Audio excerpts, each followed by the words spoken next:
Imagine uma criança diante de um altar sombrio, os olhos ardendo com uma chama inextinguível. Não é um pedido por brinquedos ou doces, mas um juramento solene, sussurrado aos deuses, que selaria o destino de 2 impérios: nunca ser amigo de Roma.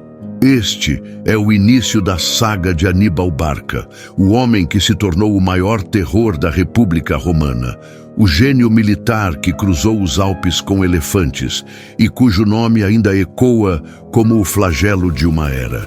Prepare-se para mergulhar na mente de um dos maiores estrategistas de todos os tempos. No cenário turbulento do século III a.C., 2 superpotências se digladiavam pelo controle do Mediterrâneo: a emergente República Romana e a antiga e orgulhosa potência marítima de Cartago. A Primeira Guerra Púnica havia terminado, mas não a rivalidade. Cartago, humilhada e empobrecida, lambia suas feridas, buscando vingança silenciosa. Foi nesse caldeirão de rancor e ambição que nasceu Aníbal, o filho mais velho de Amílcar Barca, uma figura que desde o berço parecia destinada a encarnar o ódio de seu povo. O nascimento de Aníbal em Cartago não foi um evento comum. Ele veio ao mundo em uma família de guerreiros e estadistas, o clã Barca, cujo nome significava raio, um presságio talvez da devastação que Aníbal traria. Seu pai, Amílcar Barca, não era apenas um general. Ele era o arquiteto da resistência cartaginesa na Primeira Guerra Púnica, um líder carismático que, mesmo derrotado, nunca dobrou o joelho para Roma. Ele instilou em seus filhos, especialmente em Aníbal, não só a disciplina militar, mas também uma aversão profunda e visceral por tudo que Roma representava.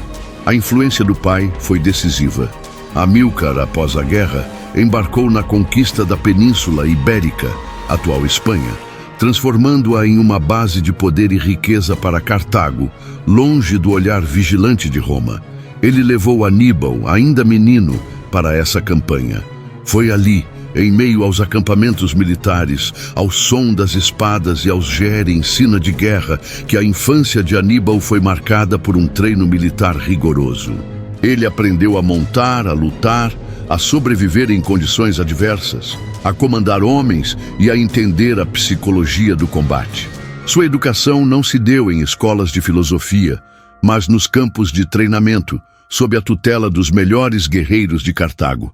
Mais do que o treino físico, Amílcar plantou no coração de Aníbal o ódio aos romanos. A história do juramento é uma das mais famosas, talvez apócrifa, mas certamente simboliza a promessa de vida de Aníbal. Contava-se que, aos 9 anos, Amílcar levou Aníbal a um altar, um local sagrado para os deuses fenícios. Lá, o menino fez uma promessa solene diante de Baal. Nunca em sua vida seria amigo de Roma.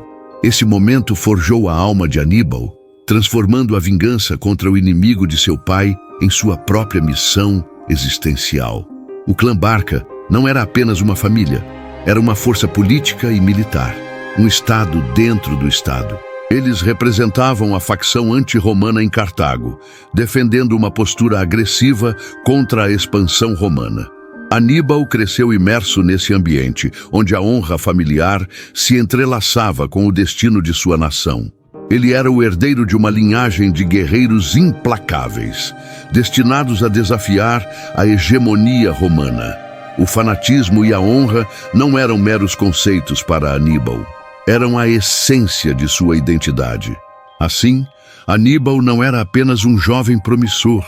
Ele era um herói moldado pelo fogo da Primeira Guerra Púnica e pela paixão indomável de seu pai. Seu caráter era uma mistura potente de disciplina militar, genialidade tática inata e um ódio profundo e duradouro por Roma. Esse juramento de sangue, feito na juventude, seria o farol que guiaria cada decisão, cada campanha e cada batalha de sua vida extraordinária, culminando em uma rivalidade que abalaria os alicerces do mundo antigo. Roma estava prestes a conhecer seu mais formidável adversário. A educação de Aníbal, sob o olhar atento de Amílcar, não se limitou à arte da guerra. Em meio às guarnições e campanhas na Espanha, ele também absorveu a complexa arte da política e da diplomacia. Amílcar, o estratego que havia mantido a dignidade de Cartago após a derrota humilhante para Roma, ensinou ao filho a importância de construir alianças, de gerenciar recursos e de inspirar lealdade. Aníbal, desde tenra idade, testemunhou como o poder era exercido não apenas pela força bruta, mas pela inteligência e pela astúcia. Sua infância foi marcada por um treino militar rigoroso, mas também por lições cruciais sobre liderança e a gestão de um império em construção. O ódio aos romanos que Aníbal carregava não era irracional, mas um reflexo da profunda cicatriz que a Primeira Guerra Púnica havia deixado em Cartago. A perda da Sicília e da Sardenha, a pesada indenização de guerra e a humilhação de ter sua frota destruída alimentaram um desejo coletivo de retribuição. Amílcar, com sua visão estratégica, percebeu que a Ibéria, rica em prata e recrutas, era a chave para reconstruir o poder cartaginês e um dia desafiar Roma novamente. Ele dedicou sua vida a essa tarefa e Aníbal se tornou seu mais ardente discípulo. A promessa solene diante de Baal, o deus cartaginês, transcendia o fervor religioso. Era um pacto com o destino, uma declaração de intenções que moldaria cada passo da vida de Aníbal. Essa história, mesmo que com elementos lendários, destaca a profundidade de seu compromisso. Ele não via a guerra contra Roma como um simples conflito militar, mas como uma cruzada pessoal, uma missão sagrada para restaurar a glória de Cartago e vingar as injúrias sofridas. Essa determinação inabalável seria uma de suas maiores forças, permitindo-lhe suportar adversidades que teriam quebrado a vontade de generais menores. A influência do clã Barca se estendia por toda a Cartago. Não eram apenas guerreiros, mas uma dinastia militar e política que dominava a facção nacionalista. Aníbal não era um lobo solitário, mas o ápice de uma linhagem de estrategistas e defensores da pátria. Ele contava com o apoio de seus irmãos, Magão e Asdrúbal, e de seu cunhado Asdrúbal, o Belo, que expandiu a influência cartaginesa na Espanha após a morte de Amílcar. Essa rede familiar e militar garantiu a Aníbal os recursos e a lealdade necessários para seus ambiciosos planos. Cartago, após a Primeira Guerra Púnica, enfrentava divisões internas. Havia aqueles que preferiam a paz e o comércio com Roma. Contudo, o clã Barca, com seu carisma e sucessos na Ibéria, galvanizou os que ansiavam por vingança. Aníbal, com seu gênio e a aura de um herói moldado pelo fogo do fanatismo e da honra, emergiu como o líder natural dessa facção. Ele era a personificação da resiliência cartaginesa, o homem que ousaria enfrentar o gigante romano em seu próprio território. Essa combinação de um treinamento militar de elite, um ódio profundamente enraizado, um juramento inquebrável e o apoio de um clã poderoso forjou o Aníbal que o mundo viria a temer. Ele não era apenas um general, era a materialização da fúria cartaginesa, a espada destinada a ferir Roma onde mais doía. A semente da Segunda Guerra Púnica estava plantada, regada pelo sangue e pelo juramento de um menino que se tornaria o maior pesadelo de uma república em ascensão. O palco estava montado para a guerra mais épica da antiguidade, e Aníbal era o ator principal, pronto para desafiar o impossível. A morte de Amílcar Barca, o leão de Cartago, não significou o fim das ambições do clã Barca, mas sim o início da era de seu filho mais promissor. Após a sua morte em campanha na Espanha, o comando das forças cartaginesas na península passou para Asdrúbal, o Belo, genro de Amílcar. No entanto, o destino já havia apontado para um sucessor diferente. Em 221 a.C., com o assassinato de Asdrúbal, o Belo, a responsabilidade e o fardo da vingança cartaginesa caíram sobre os ombros de Aníbal.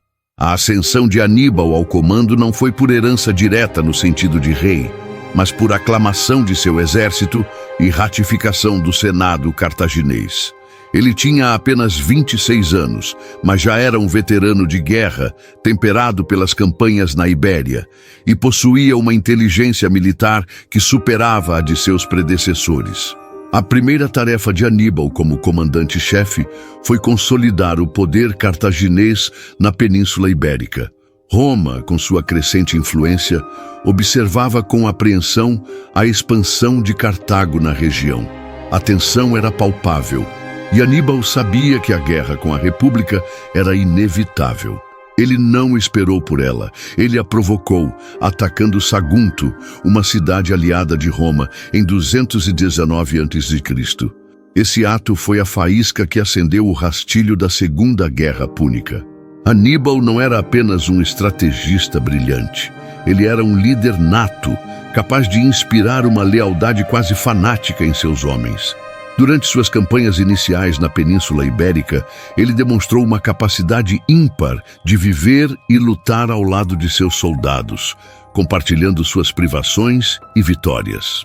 Ele dormia no chão, comia a mesma ração e suportava as mesmas dificuldades que seus homens. Essa postura, incomum para os generais de sua época, cimentou um vínculo de confiança inquebrável. A construção de lealdade e exército de Aníbal foi um feito notável. Ele comandava uma força heterogênea, composta por líbios, númidas, celtíberos, gauleses e até mesmo mercenários de diversas origens, cada um com sua própria língua e cultura. No entanto, sob sua liderança, eles se tornaram uma máquina de guerra coesa e eficaz. Aníbal dominava diversos dialetos, permitindo-lhe comunicar-se diretamente com suas tropas, um fator crucial para sua coesão. Seu exército não era convencional. Além da infantaria e cavalaria, ele incorporou unidades especializadas, como os famosos cavaleiros númidas, leves e rápidos, e, crucialmente, os temíveis elefantes de guerra.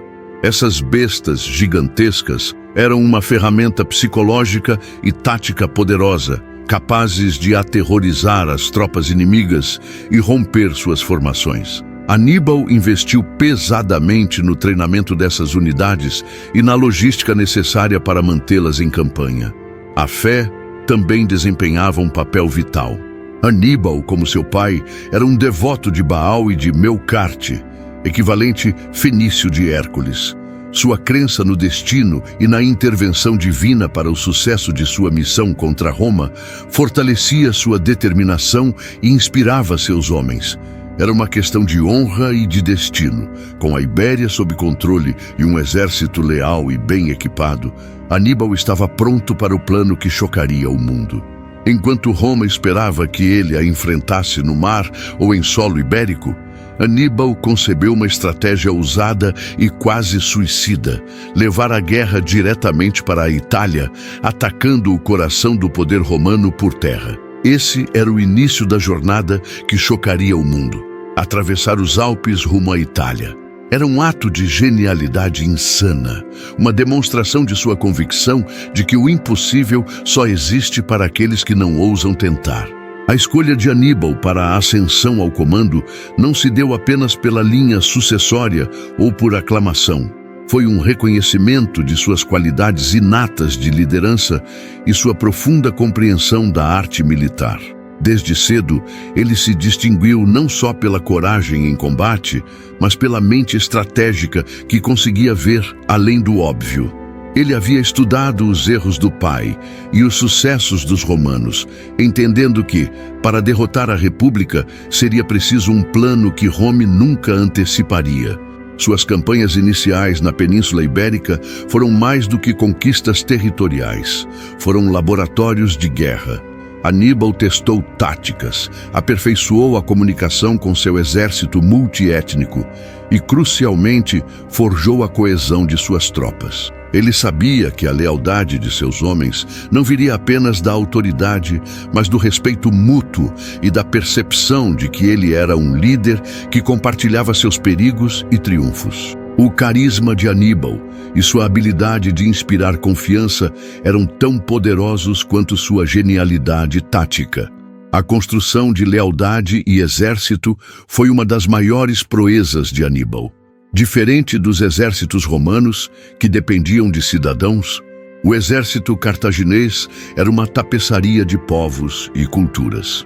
Ele não usava a força para manter a disciplina, mas o exemplo e a promessa de vitória e espólios. Seus homens, de diversas etnias, os cavaleiros númidas ágeis, os lanceiros líbios resilientes, os mercenários celtiberos ferozes e os temíveis elefantes de guerra, se uniram sob sua bandeira, motivados pela sua visão e por sua capacidade de liderá-los à vitória contra adversários superiores. A fé e a superstição também eram ferramentas que Aníbal compreendia bem. Antes de sua grande jornada, ele fez sacrifícios aos deuses, buscando o favor divino e inspirando ainda mais sua tropa. A fé não era apenas pessoal, era um elo com o destino de Cartago, uma convicção de que sua missão era justa e divinamente sancionada. Isso dava a ele e a seus homens uma resiliência espiritual que complementava sua dureza física. Com a Ibéria firmemente sob controle cartaginês e Roma enredada em seus próprios assuntos, Aníbal viu a oportunidade. Ele sabia que atacar a Itália diretamente, atravessando os poderosos Alpes, seria um choque para Roma. A jornada que chocaria o mundo, atravessar os Alpes rumo à Itália, era uma demonstração de sua audácia. Ninguém esperava que ele levasse um exército tão grande, incluindo elefantes, por montanhas tão intransponíveis e hostis. Esse plano, considerado insano por muitos, era para Aníbal a única maneira de desequilibrar Roma e levá-la à sua própria terra. Essa ousadia era a essência do general do impossível. Aníbal não temia o que parecia intransponível. Em vez disso, ele via o impossível como uma barreira que, uma vez superada, lhe daria uma vantagem psicológica inestimável. A travessia dos Alpes não seria apenas um feito logístico e militar, seria uma declaração de intenções, um prenúncio do terror que ele traria ao coração da República Romana. A crença em sua própria genialidade e a lealdade de seu exército seriam postas à prova, mas Aníbal estava pronto para desafiar os deuses e os homens. Roma estava prestes a experimentar o verdadeiro significado de ser o flagelo de Roma. O plano de Aníbal de levar a guerra diretamente para o coração de Roma dependia de um feito quase mítico: a travessia dos Alpes com elefantes de guerra. Era uma jornada que desafiava a lógica militar e a resistência humana. Roma, confiante em suas defesas naturais e na imensidão das montanhas, jamais previu que um exército inimigo ousaria tal feito. Para Aníbal, porém, o impossível era apenas um teste de sua vontade e de sua genialidade. Ele sabia que o choque da sua aparição no Vale do Pó seria uma arma tão potente quanto qualquer legião. Em 218 a.C., Aníbal iniciou sua épica marcha. Primeiro veio a travessia dos Pirineus, uma cadeia de montanhas menos imponente que os Alpes, mas ainda assim um obstáculo significativo. As tribos locais, hostis à passagem de um exército tão grande, atacavam constantemente, causando as primeiras perdas devastadoras à sua retaguarda e aos suprimentos. A cada passo, Aníbal precisava negociar, lutar ou contornar resistências, aperfeiçoando suas habilidades em logística e diplomacia de campanha. Mas os Pirineus eram apenas um prelúdio. O verdadeiro desafio aguardava nos Alpes. As montanhas eram uma muralha natural impenetrável, com picos nevados, desfiladeiros estreitos e trilhas traiçoeiras. O exército de Aníbal, composto por dezenas de milhares de soldados e, crucia-lhe, cerca de 37 elefantes de guerra, enfrentou condições infernais. O frio era excruciante, o terreno traiçoeiro.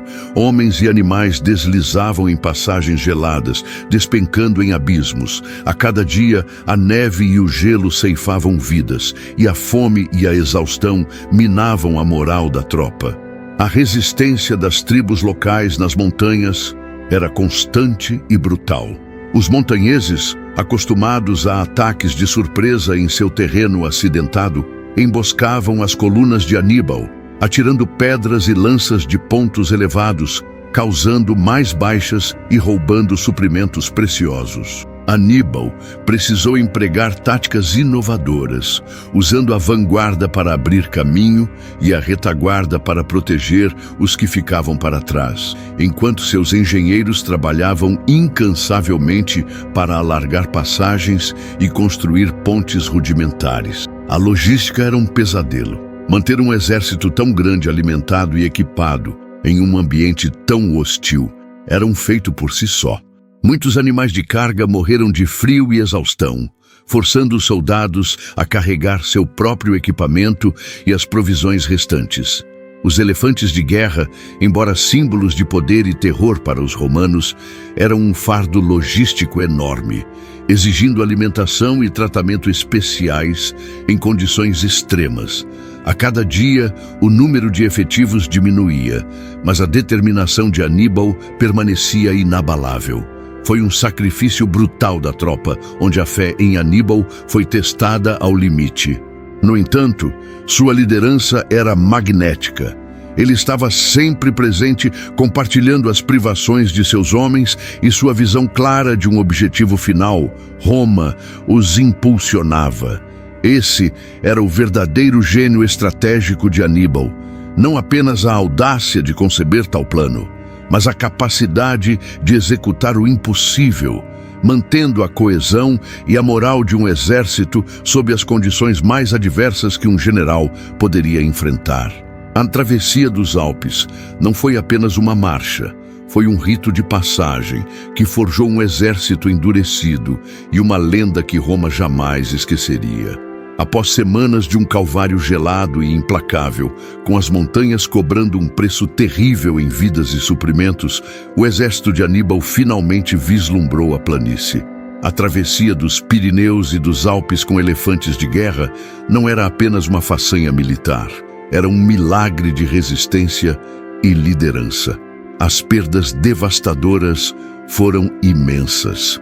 Dos aproximadamente 50 mil soldados e 37 elefantes que iniciaram a jornada, estima-se que menos da metade dos homens e apenas um punhado de elefantes, talvez um ou dois, sobreviveram para chegar à Itália, muitos deles debilitados pela fome e pelo frio. Contudo, os que restaram eram os mais fortes, os mais resilientes, forjados no crisol da adversidade. A resistência das tribos locais não cessou nos picos nevados. Ao descer para o Vale do Pó, Aníbal encontrou tribos gaulesas que, embora inimigas de Roma, eram cautelosas com os novos invasores. Ele precisou usar uma combinação de força e diplomacia, prometendo libertação do jugo romano e oferecendo espólios. A capacidade de Aníbal de adaptar suas táticas, desde a guerra de guerrilha nas montanhas até a negociação política nas planícies, demonstrava a amplitude de seu gênio estratégico. O sacrifício brutal da tropa foi aceito por seus homens não apenas por disciplina, mas por uma profunda crença em seu líder e em sua causa. Aníbal, que perdeu um olho durante a travessia devido a uma infecção, simbolizava a mesma resiliência e sofrimento que seus soldados enfrentavam. Ele era um deles, mas com uma visão e uma determinação sobre-humanas.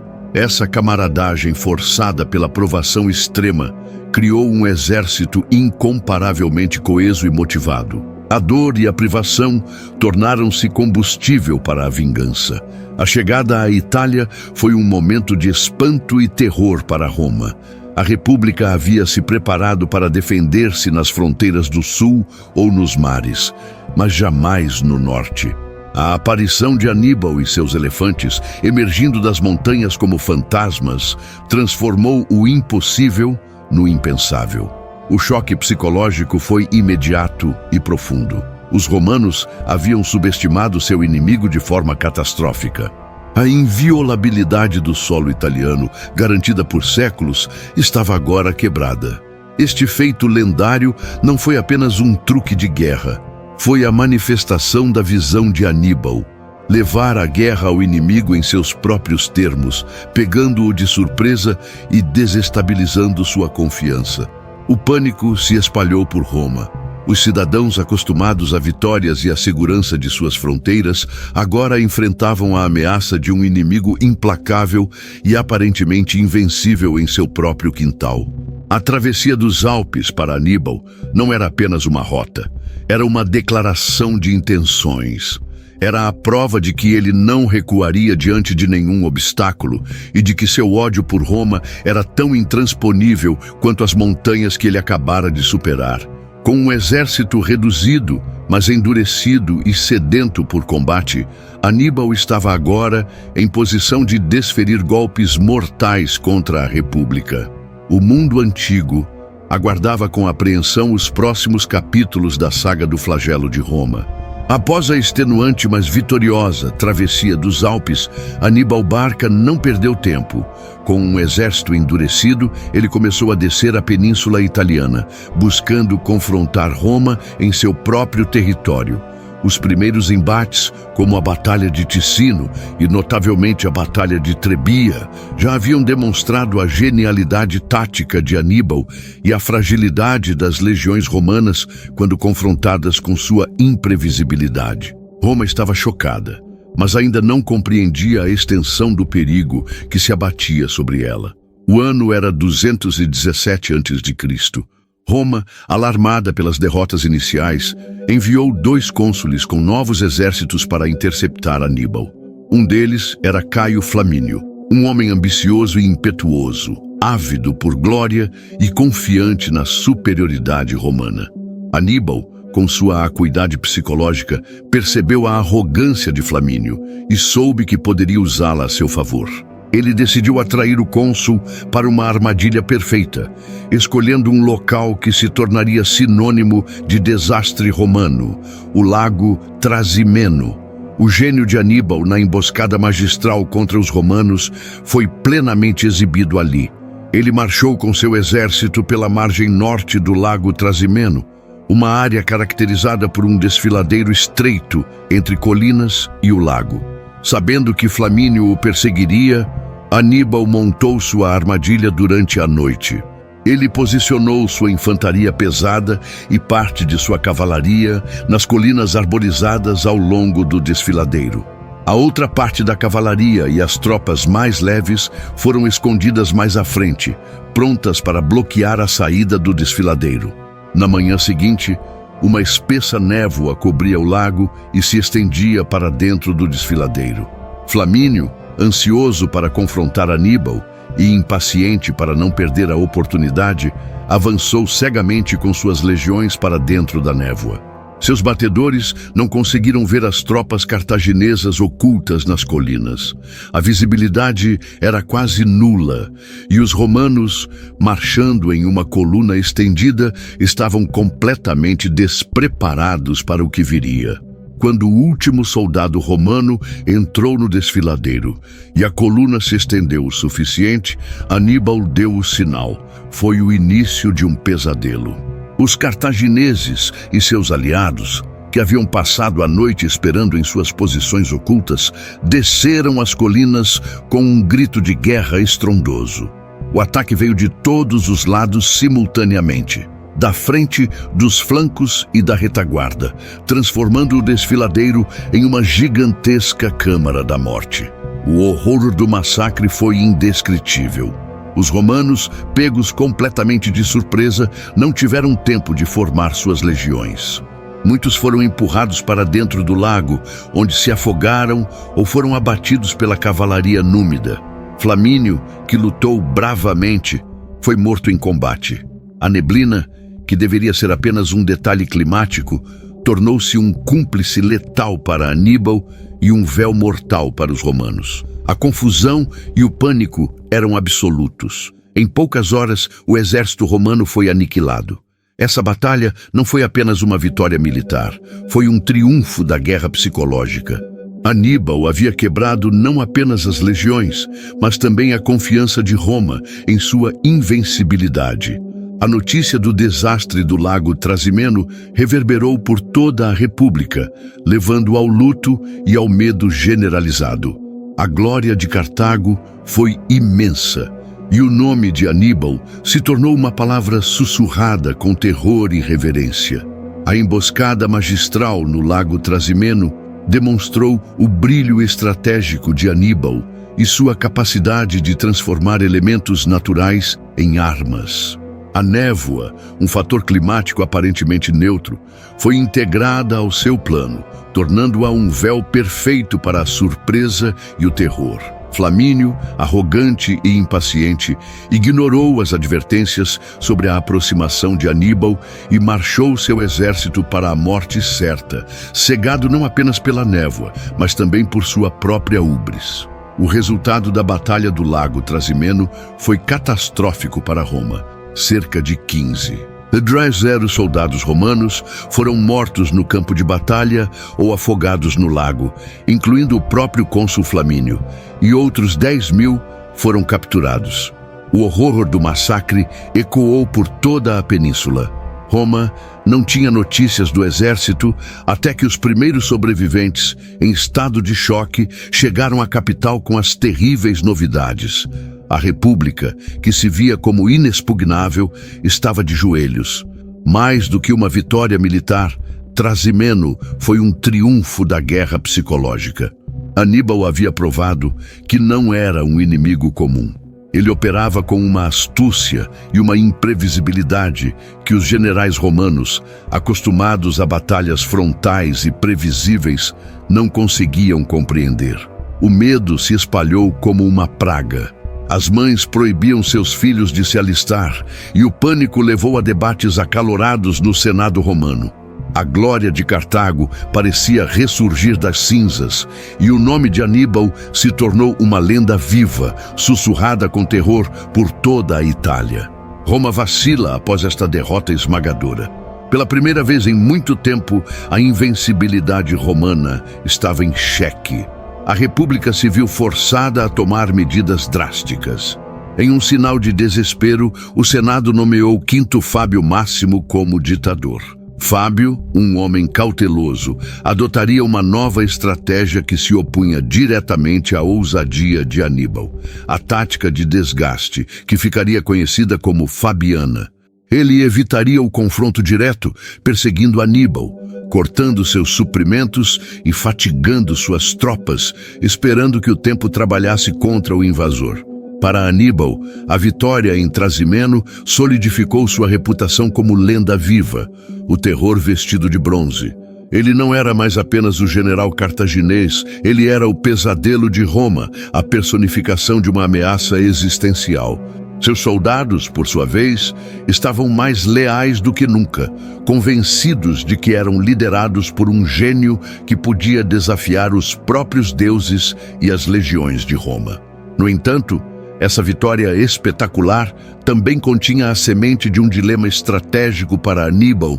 Ele havia derrotado os exércitos de Roma repetidamente, mas a capital, com suas muralhas e sua vasta reserva de cidadãos, permanecia fora de seu alcance imediato. A destruição das legiões romanas era um golpe sangrento, mas a capacidade de Roma de levantar novos exércitos parecia inesgotável. Aníbal estava vencendo as batalhas, mas a guerra contra a resiliente República Romana estava longe de terminar. Sua próxima grande batalha seria ainda mais lendária, mas também traria à tona a questão de como, exatamente, ele planejava dar o golpe final em Roma. Após as estrondosas vitórias em Ticino, Trebia e Trasimeno, Aníbal Barca marchava pelo sul da Itália, pilhando o campo e tentando semear a discórdia entre os aliados de Roma. A República, ferida e humilhada, finalmente percebeu que precisava de uma nova estratégia. O ditador Fábio Máximo havia ensinado a importância de evitar o confronto direto, mas essa tática de desgaste era impopular e não satisfazia a sede romana por uma vitória decisiva. Em 216 a.C., Roma elegeu 2 novos cônsules, Lúcio Emílio Paulo e Caio Terêncio Varrão, e reuniu o maior exército de sua história, possivelmente mais de 80.000 legionários, com um único objetivo: aniquilar Aníbal de uma vez por todas. O palco para o confronto final foi a pequena cidade de Cannae, na Apulia, um campo vasto e aberto, ideal para o uso da esmagadora superioridade numérica romana. Os cônsules romanos, especialmente Varrão, ansiavam por uma batalha direta, convencidos de que a massa de suas legiões esmagaria o exército menor e heterogêneo de Aníbal. Mal sabiam eles que estavam caminhando para a maior derrota da história de Roma, um nome que se tornaria sinônimo de catástrofe militar. Aníbal, com apenas cerca de 50.000 homens, sabia que não poderia vencer um confronto frontal de força contra força. Seu gênio residia em sua capacidade de pensar de forma diferente, de transformar as fraquezas percebidas em armadilhas mortais. Ele estudou o terreno de Cannae meticulosamente, prestando atenção à direção do vento e à posição do sol, que ele usaria a seu favor. A chave para a vitória de Aníbal em Cannae foi sua inovadora e audaciosa formação em pinça, um feito de tática militar que seria estudado por generais por milênios. Enquanto os romanos formaram suas legiões em uma densa coluna, buscando perfurar o centro cartaginês, Aníbal posicionou suas tropas de forma peculiar. Ele colocou suas infantarias mais fracas, gauleses e celtiberos, no centro, avançando-os em uma formação em arco ou crescente, projetada para se curvar e ceder sob a pressão romana. Nas extremidades, nos flancos, ele posicionou suas infantarias mais veteranas e confiáveis, líbios e africanos, mantendo-as recuadas. Os cavaleiros, essenciais para o plano, foram divididos. A cavalaria pesada hispânica e gaulesa foi colocada na ala esquerda, oposta à cavalaria romana, enquanto a leve e veloz cavalaria númida ficou na ala direita, enfrentando a cavalaria dos aliados de Roma. Quando a batalha começou, as legiões romanas avançaram com sua força característica, empurrando o centro de Aníbal para trás. Conforme Aníbal havia planejado, o centro cartaginês cedeu, recuando em uma retirada ordenada, mas convincente. Os romanos, confiantes em sua força e cegos pela névoa da guerra, viram isso como um sinal de vitória iminente. Eles apertaram a formação, seguindo o inimigo em retirada, mas, ao fazer isso, empurravam-se cada vez mais fundo na armadilha. A massa de soldados romanos se tornou cada vez mais densa, perdendo sua capacidade de manobra e transformando-se em um alvo concentrado. À medida que o centro cartaginês recuava, as alas mais fortes de Aníbal, a infantaria líbia e africana, começaram a girar para dentro, flanqueando os romanos. Ao mesmo tempo, sua cavalaria, após dispersar as asas da cavalaria romana, circundou o campo de batalha para atacar a retaguarda romana. O cerco estava completo. O genocídio no campo estava prestes a começar.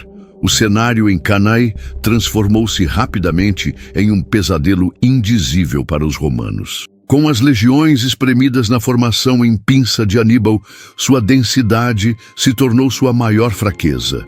Incapazes de manobrar ou até mesmo de usar suas armas eficazmente, eles se tornaram um alvo imóvel. A cavalaria cartaginesa completou o cerco, e a infantaria africana de Aníbal, que havia se mantido firme nas alas, começou a avançar para dentro, esmagando os romanos de todos os lados.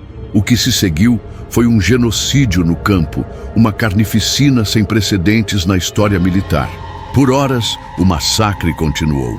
Os soldados romanos, sem espaço para lutar, foram abatidos por milhares. Aqueles que tentaram escapar foram massacrados pela cavalaria númida. O cônsul Lúcio Emílio Paulo, que havia argumentado por cautela, lutou bravamente até a morte, enquanto Varrão, o impetuoso, conseguiu fugir. Estimativas variam, mas a maioria dos historiadores concorda que entre 50.000 e 70. 000 romanos foram mortos ou capturados naquele dia. Um número assombroso que representava uma parcela significativa da força militar da República e de sua elite. Foi um golpe devastador, superando qualquer outra derrota que Roma havia sofrido. O impacto político e moral na República Romana foi profundo e paralisante. A notícia de Canaé abalou os alicerces de Roma. O luto foi proclamado publicamente. As portas da cidade foram fechadas e o desespero se abateu sobre o povo. Famílias inteiras haviam perdido seus entes queridos. O Senado, contudo, em um testemunho notável da resiliência romana, recusou-se a negociar a paz, mesmo diante de tal catástrofe. Eles se agarraram à determinação, declarando que a esperança não havia sido perdida. Foi a partir dessa escuridão que Roma começaria sua lenta e dolorosa recuperação. Aníbal, no auge de seu poder estratégico e militar, ele havia enfrentado a maior potência do Mediterrâneo em seu próprio solo e a havia humilhado de uma forma que ninguém, antes ou depois dele, conseguiria repetir. Suas vitórias sobre os romanos eram uma sequência de obras-primas táticas que ainda são estudadas em academias militares ao redor do mundo.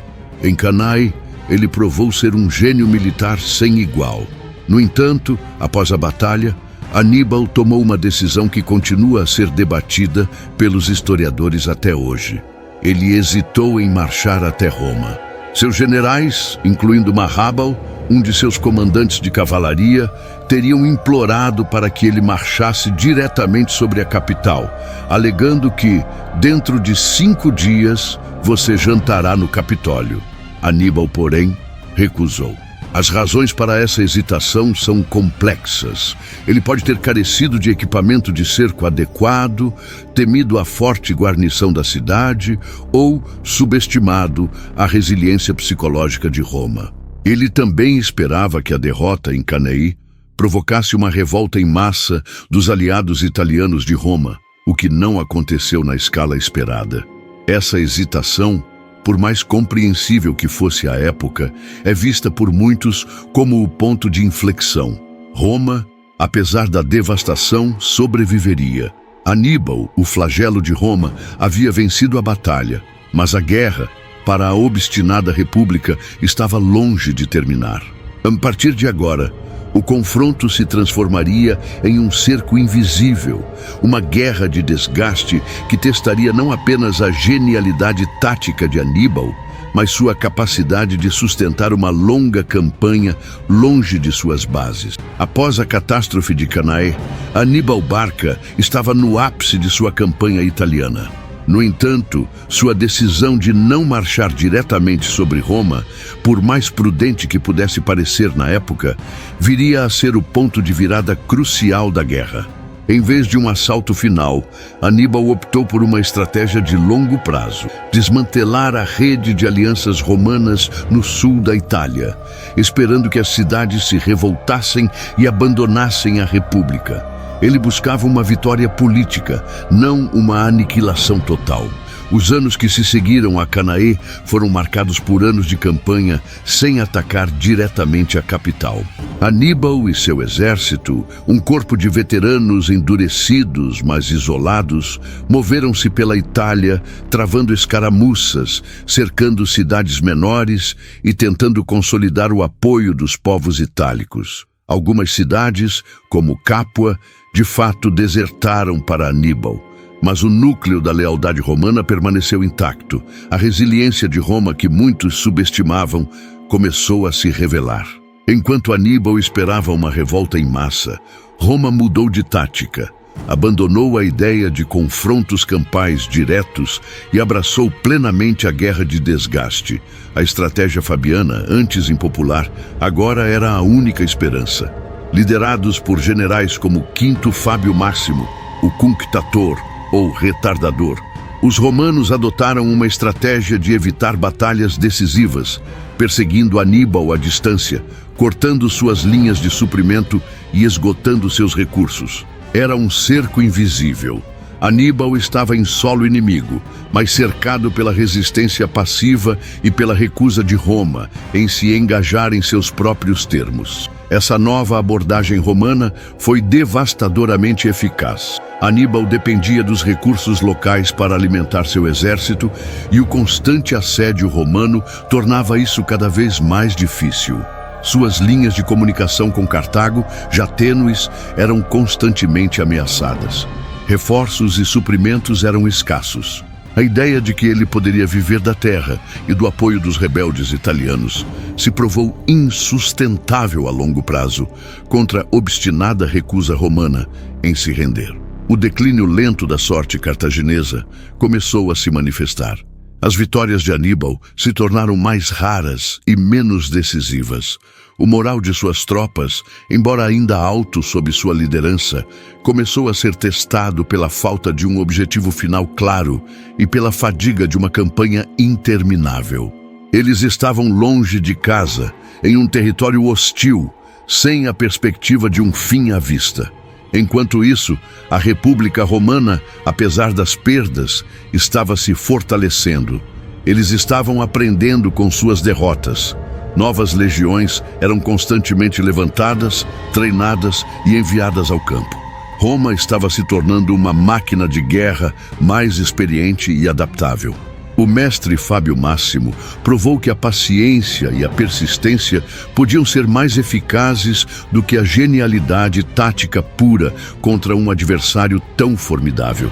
A verdadeira virada de maré na Segunda Guerra Púnica começou a se consolidar com o surgimento de uma nova geração de líderes romanos, mais jovens, adaptáveis e dispostos a aprender com as lições dolorosas de Aníbal.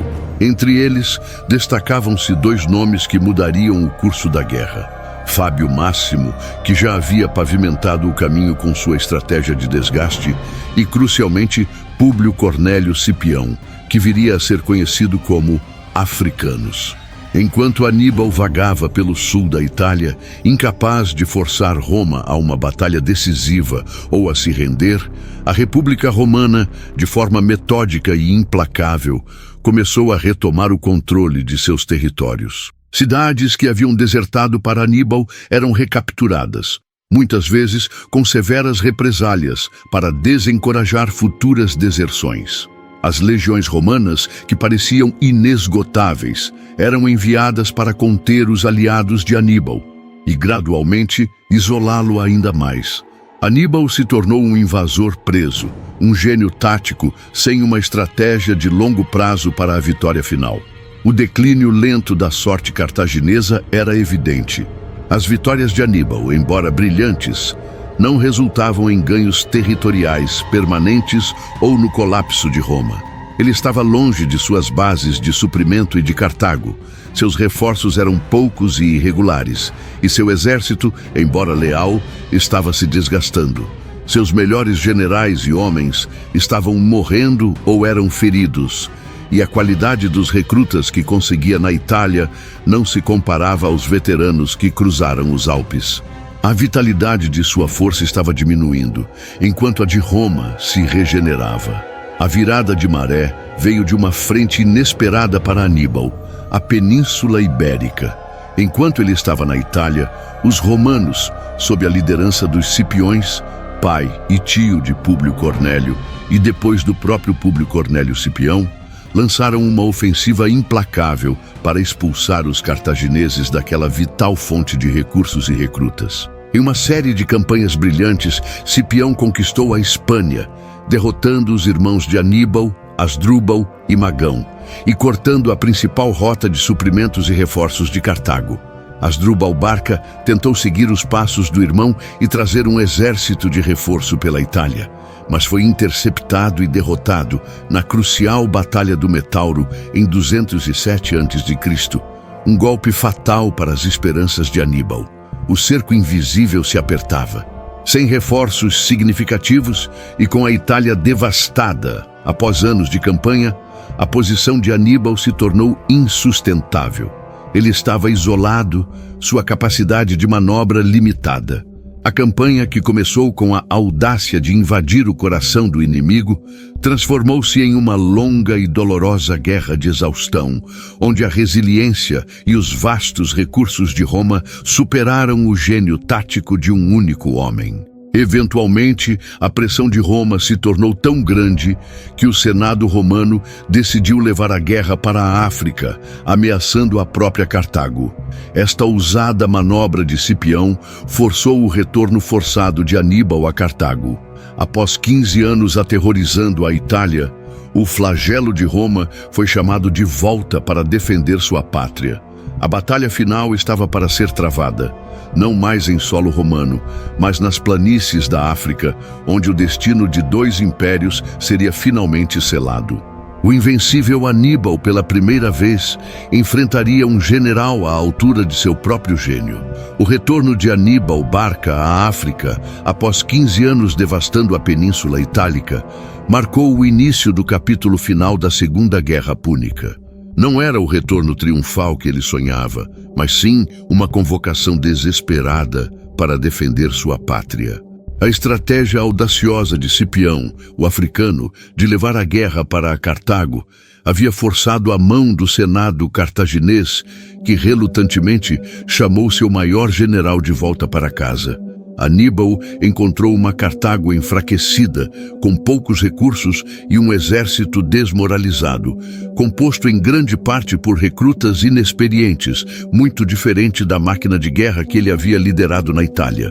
Em 202 a.C., nas planícies de Zama, a sudoeste de Cartago, o destino de dois impérios seria selado. O embate final entre Cipião e Aníbal era mais do que uma batalha. Era um duelo entre dois dos maiores gênios militares da história. Cipião, o único general romano que havia estudado e compreendido verdadeiramente as táticas de Aníbal, havia aperfeiçoado suas próprias legiões na Espanha, transformando-as em uma força disciplinada e adaptável. Ele estava pronto para enfrentar o lendário cartaginês em seus próprios termos. Aníbal sabia que a vitória em Zama era sua última chance de salvar Cartago. Ele posicionou seu exército com a maestria que lhe era peculiar. Na vanguarda, colocou seus elefantes de guerra, esperando que a carga dessas bestas gigantescas desorganizasse as linhas romanas. Atrás deles, ele colocou suas tropas de infantaria mais fracas, recrutas cartagineses e alguns mercenários, seguidas por suas tropas veteranas da Itália na terceira linha, e sua poderosa cavalaria nas alas, comandada por um general númida que havia mudado de lado. Cipião, por sua vez, havia aprendido com as lições de Cannae. Ele sabia que a formação tradicional da legião romana era vulnerável aos elefantes em fuga e à manobra de flanqueamento de Aníbal. Por isso, ele implementou uma tática revolucionária. Em vez de dispor suas legiões em um sólido tabuleiro de xadrez, ele as organizou em colunas, com corredores abertos entre elas. Seu plano era que os elefantes inimigos, ao avançar, passassem por esses corredores e fossem inofensivos para a retaguarda, onde seriam abatidos ou dispersos. Para a cavalaria, ele instruiu a sua própria, sob o comando de Massinissa, rei númida aliado de Roma, a engajar a cavalaria cartaginesa e, em seguida, persegui-la para longe do campo de batalha.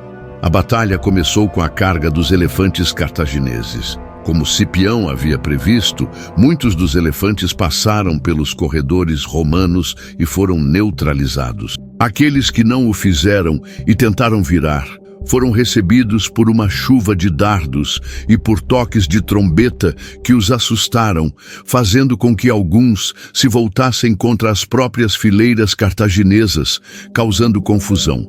A genialidade de Cipião em anular a principal arma de choque de Aníbal foi um golpe inicial devastador. Em seguida, as cavalarias se chocaram. A cavalaria romana e númida de Cipião era superior em número e qualidade, e rapidamente prevaleceu sobre a cavalaria cartaginesa, que foi perseguida para longe do campo. Aníbal, o mestre do envolvimento de flanco, viu-se agora sem sua poderosa cavalaria, o elemento que sempre lhe dera a vantagem decisiva em suas vitórias anteriores. A vantagem de Cipião começava a se manifestar. Com os elefantes em fuga e a cavalaria cartaginesa dispersa, o destino da batalha de Zama seria decidido no confronto direto entre as infanterias. Aníbal, ciente da inexperiência de suas primeiras linhas, esperava que elas absorvessem o impacto inicial romano, desgastando-os antes que suas veteranas tropas da Itália, posicionadas na terceira linha, pudessem entrar em ação. No entanto, Cipião havia antecipado essa tática. A infantaria romana, aprimorada sob o comando de Cipião, era uma força formidável. Treinadas nas duras campanhas na Espanha e inspiradas pela confiança em seu general, as legiões romanas atacaram com disciplina e ferocidade. As primeiras linhas de Aníbal, compostas por mercenários e recrutas cartagineses, lutaram bravamente, mas foram lentamente esmagadas pela pressão implacável dos romanos. A segunda linha cartaginesa hesitou em apoiar a primeira, temendo ser arrastada para o mesmo caos, e alguns relatos sugerem que até mesmo Aníbal teve que usar seus veteranos para forçar a segunda linha a lutar ou recuar. Quando as legiões de Cipião finalmente alcançaram a terceira linha de Aníbal, seus endurecidos veteranos, que lutaram ao seu lado por 15 anos na Itália, o combate se tornou brutal. Esta era a nata do exército de Aníbal. Homens leais e experientes que lutavam com o desespero de quem via o fim se aproximar. Por um tempo, a batalha permaneceu indecisa, uma massa de corpos se chocando no centro do campo. No entanto, o plano de Cipião tinha uma última e decisiva reviravolta.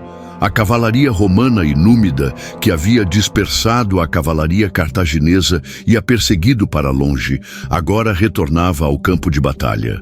Em vez de simplesmente persegui-las indefinidamente, Cipião havia instruído seus comandantes a retornar e atacar a retaguarda do exército de Aníbal assim que a infantaria estivesse totalmente engajada. O retorno da cavalaria romana, atacando a retaguarda dos veteranos de Aníbal, foi o golpe fatal. As tropas cartaginesas, já exaustas e sob pressão frontal, foram pegas em uma pinça final e decisiva. O homem que aperfeiçoou a tática de pinça em Cannae estava agora sendo derrotado por uma versão aprimorada de sua própria invenção. A resistência cartaginesa finalmente se quebrou, e o que restou do exército de Aníbal foi massacrado ou fugiu em desespero. A derrota de Cartago em Zama foi total e irremediável. Aníbal, o invencível, o homem que nunca havia perdido uma batalha em campo aberto na Itália, havia sido superado em sua própria arte da guerra.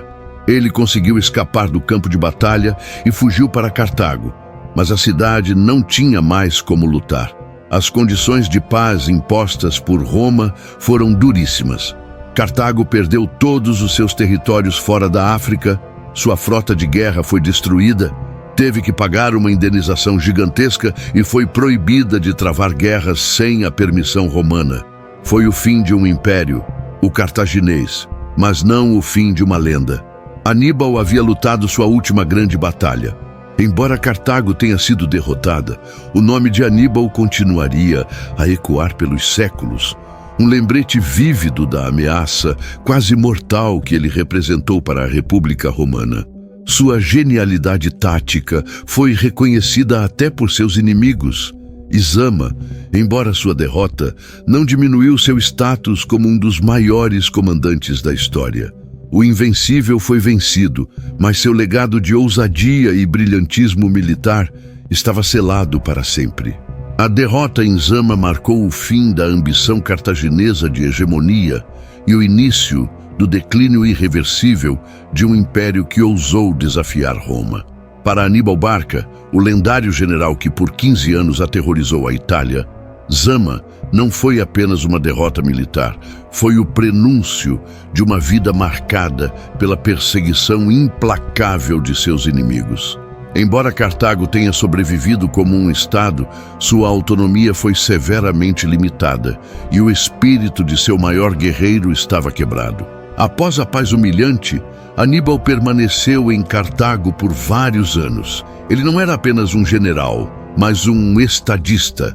Assumiu o cargo de sufete, a mais alta magistratura da República Cartaginesa, e tentou implementar reformas para restaurar a economia de sua cidade e eliminar a corrupção que corroía suas finanças. Sua intenção era preparar Cartago para uma futura revanche, fortalecendo-a de dentro para fora. Contudo, suas reformas, que visavam a honestidade e a eficiência, desagradaram a elite corrupta de Cartago, que o via como uma ameaça. Mesmo com Cartago desarmada e pagando pesados tributos a Roma, o medo e o ódio de Aníbal persistiam na República Romana. O fantasma de suas vitórias em Trebia, Trasimeno e especialmente Cannae ainda assombrava a memória romana.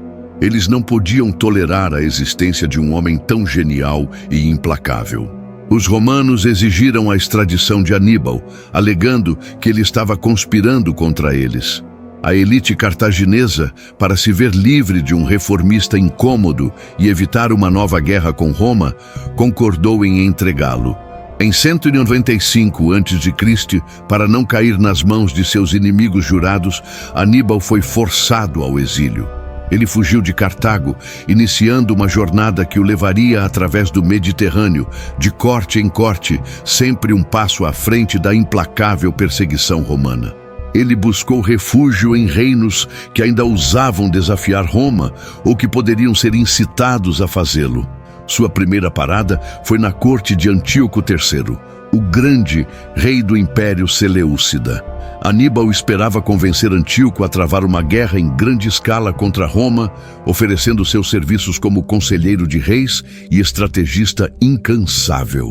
Ele planejou campanhas e propôs táticas, mas Antíoco, orgulhoso e desconfiado da influência cartaginesa, raramente ouvia seus conselhos. Aníbal, um leão sem seu rebanho, viu seus planos ignorados e seu gênio subutilizado. A presença de Aníbal em qualquer corte era um convite para a ira romana. Os emissários de Roma o perseguiam incansavelmente, exigindo sua extradição onde quer que ele fosse. Ele era o maior troféu que eles podiam capturar, o símbolo de sua maior ameaça. Aníbal se tornou o inimigo público número 1 de Roma, e sua vida, uma fuga constante. A vida de Aníbal no exílio foi uma odisseia de fuga e conspiração. Deixando a corte de Antíoco III após a derrota seleucida para Roma, ele se refugiou em Creta, depois na Armênia e, finalmente, na Bitínia, no noroeste da Ásia Menor. Em cada lugar, ele era recebido com uma mistura de admiração e medo, pois sua mera presença já era uma provocação para a implacável República Romana. Ele continuou a oferecer seus talentos como conselheiro de reis, elaborando estratégias militares e táticas para qualquer um que ousasse resistir à expansão romana. Ele era um estrategista incansável, mesmo sem um exército próprio, sempre buscando uma nova forma de minar o poder de seu eterno inimigo.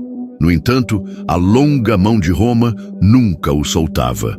A obsessão romana com Aníbal era lendária. Embora ele não representasse mais uma ameaça militar direta, ele era o símbolo de sua maior humilhação, o único homem que havia chegado tão perto de destruir a República. Assim, o Senado romano enviou emissários repetidamente aos reinos que o abrigavam, exigindo sua entrega. Flaminino, o general que havia derrotado Filipe V da Macedônia, foi um dos que perseguiu Aníbal incansavelmente, determinado a vê-lo sob custódia romana. Confrontado com a inevitabilidade de ser entregue aos romanos, Aníbal não hesitou. Em 183 a.C., aos 64 anos, enquanto estava na corte do rei Prúsias da Bitínia, ele soube que os emissários romanos estavam à sua porta.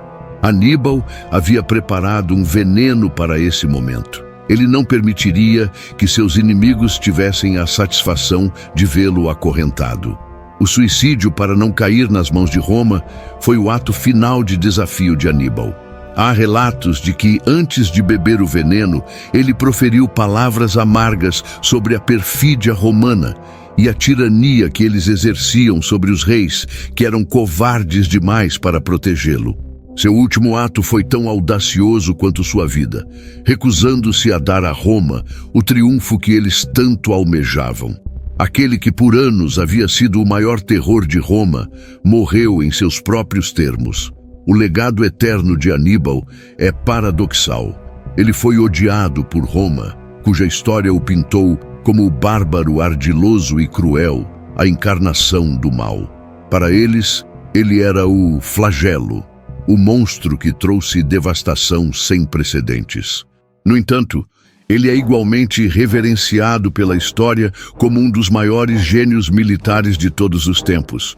Seus feitos, a travessia dos Alpes, a vitória em Cannae e sua capacidade de manter um exército coeso por anos em território inimigo, são estudados e admirados em academias militares em todo o mundo até hoje. Napoleão Bonaparte, por exemplo, o considerava um dos maiores generais de todos os tempos. Apesar de sua derrota final, a sombra de Aníbal Barca pairou sobre Roma por gerações. O nome que ainda assombra os descendentes de seus inimigos é um testemunho de seu impacto duradouro. Séculos depois, mães romanas ainda ameaçavam seus filhos desobedientes com a frase Aníbal ad portas. Aníbal está às portas. Ele não conquistou Roma, mas viveu e morreu desafiando-a, gravando seu nome na história como o mais temível e brilhante adversário que a República Romana jamais enfrentaria. Sua vida foi a personificação de seu juramento de sangue, uma epopeia de ódio, genialidade e resiliência inabalável. A saga de Aníbal Barca, o flagelo de Roma, é um testamento de genialidade e resiliência, mesmo na derrota. Que parte da história desse lendário general mais te impactou? Deixe sua opinião nos comentários e junte-se à nossa legião de historiadores. Se você foi cativado por essa jornada épica, curta o vídeo e inscreva-se no canal Imperadores para continuar desvendando as mentes e os impérios que moldaram o nosso mundo. Ative o sininho para não perder as próximas conquistas.